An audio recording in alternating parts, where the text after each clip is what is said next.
As a former defensive back, tell me, and I don't know if you've broken this down to be fair to you, but tell me what you see with Cam Ward and tell me what you see with Shedeur Sanders.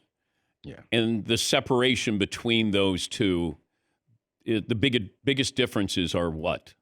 Yeah, there are trends that happen in the league, and at one point, Shedeur Sanders would have been a much more attractive option, I think, in this league because of how he feels like a more trustworthy, conventional, consistent type of player. But what we've seen recently in the league is the high-end athleticism and explosiveness and the big playability, the creativity is what's going to drive you to the top of the draft, and that's what it is with Cam Ward. You're going to get the high end and the low end. And as much as I think turnovers are an incredible predictor of who's going to succeed in the game, what is more important than that is big plays. So, like, I will take the turnovers occasionally, the inconsistent play, and hope that we can coach it out of them and be really happy to have the high end explosiveness with his legs and with his arms. Like the throws that Cam Ward is making and the plays that he makes, his highlight tape, it's as good as anybody. You see, if you pick out his 10 best plays, you would assume that he is being revered like Caleb Williams was last year. He has that type of ability, and I think that's the difference. Is teams are willing to take the risk of the downside because the upside risk or the upside potential is so great. But I don't understand where a team goes, we got to get a quarterback, and you will spend a top 10 draft pick on maybe Shedeur Sanders, but you're not sure. Whereas there are guys that I know are going to play in the league probably for 7 to 10 years and probably be all pro. Right. But I think why do teams continue to do this? That you don't have to get your quarterback this year. Right. Why not get a player that, like if you say I have Abdul Carter, I feel pretty good. Yeah. Travis Hunter, I feel pretty good. I like there's probably 7 to 10 of those guys that you can name right away. Right. And you go, like, I'm good here. I wholeheartedly agree with you. The problem is the other strategy, essentially the lottery ticket strategy, like Jaden Daniels. You just have to see it once every 10 years for a coach or an organization to fall in line. Like Washington, I live in Washington, D.C. Washington was very far away from being competitive. Jaden Daniels shows up there in the NFC Championship game. And I think that coaches and general managers see that. And then we look at Myles Garrett. Myles Garrett could be considered one of the best defensive players ever. And you would have traded him, honestly, for a consistent starter at quarterback. The impact on your team would have been greater if you had like a legitimate, consistent starter at quarterback than having an all-time great defensive end. It's as outrageous as it is. Like that, I think, explains. I don't know that it is I don't know if it's the right decision, but I think that explains why teams are so willing to roll the dice on a player. But Shedeur is not Jaden Daniels. Right. Jaden Daniels is Jaden Daniels. Everybody talked about his talent.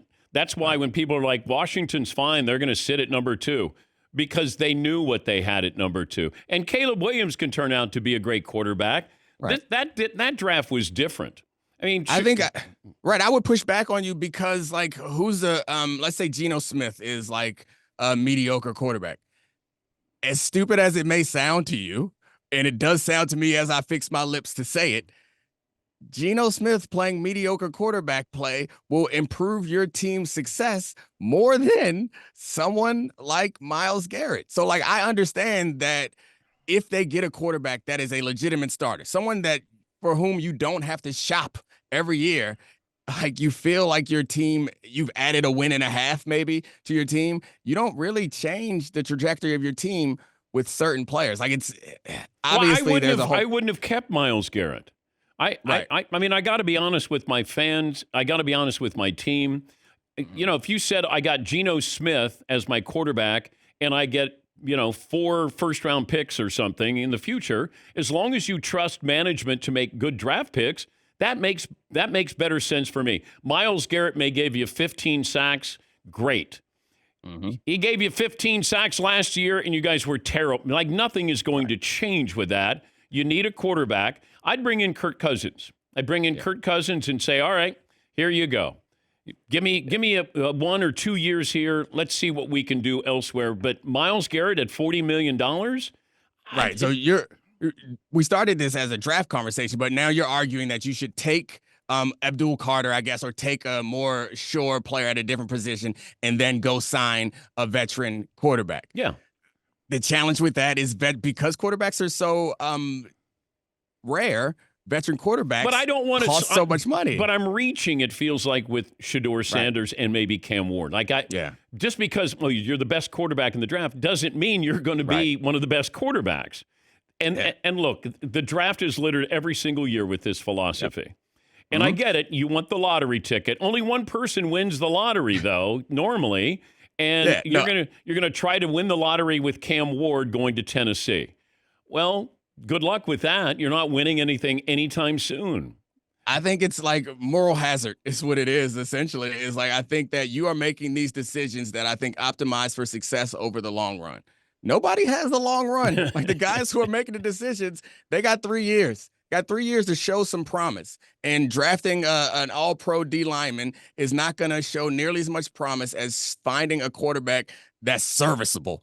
And that's how the game has been designed, that nothing's more valuable than a serviceable starting quarterback. Daniel Jones is serviceable, right? Yeah, I guess. Yeah. Okay. So I could have had Daniel Jones. I could have brought in Sam Darnold at a reasonable price. Then I could have traded Myles Garrett. Whoa, you said at a reasonable price. That's where you're wrong. No, Sam Darnold is a reasonable price. He's getting $27.5 million for the next 2 years. All right. Well, you wouldn't take Sam Darnold at $27 million next year? No, I'd take Sam Darnold at $27 million next year. And that's, again, Sam Darnold has his choice of places to go. Sam Darnold is not going to choose to come to your franchise where you have, so like the situation, these aren't Kirk isolated Cousins decisions. Doesn't cost you anything. If they release him, you can sign him for the minimum. Would you take Kirk Cousins as your quarterback? Okay, that's what I'm saying. I'd absolutely take Kirk Cousins as my quarterback. I don't want to reach. That's the Russell Wilson situation. Okay, would you take Russell Wilson as your starting quarterback in Cleveland? I would take Russell Wilson as a starting quarterback in Cleveland. Right. The Cleveland situation is different, though, because they already have the cap space tied up in a quarterback. I know that. So their situation is uniquely bad. But I generally agree with you from building a franchise is again, the best quarterbacks in football, you can't think of any except for Joe Burrow, who started out in bad situations. They all start out in good situations. I think it's foolish for all these bad teams to think that they can draft LeBron James. Most of these quarterbacks developed in situations that were already good. Patrick Mahomes, best in the league. He came into a team that won the division. Like, the Bills went to the playoffs the year before. The Ravens got Lamar at the end of the draft. Dak Prescott came into a ready loaded team. Like, all these really good teams or good quarterbacks came in a good situation. So I agree that you're right. I'm just trying to explain why they make these decisions that appear irrational. It's like they're rolling the dice and hoping that they hit. Was that kind of like a get up segment there that we were like fake yelling at each other?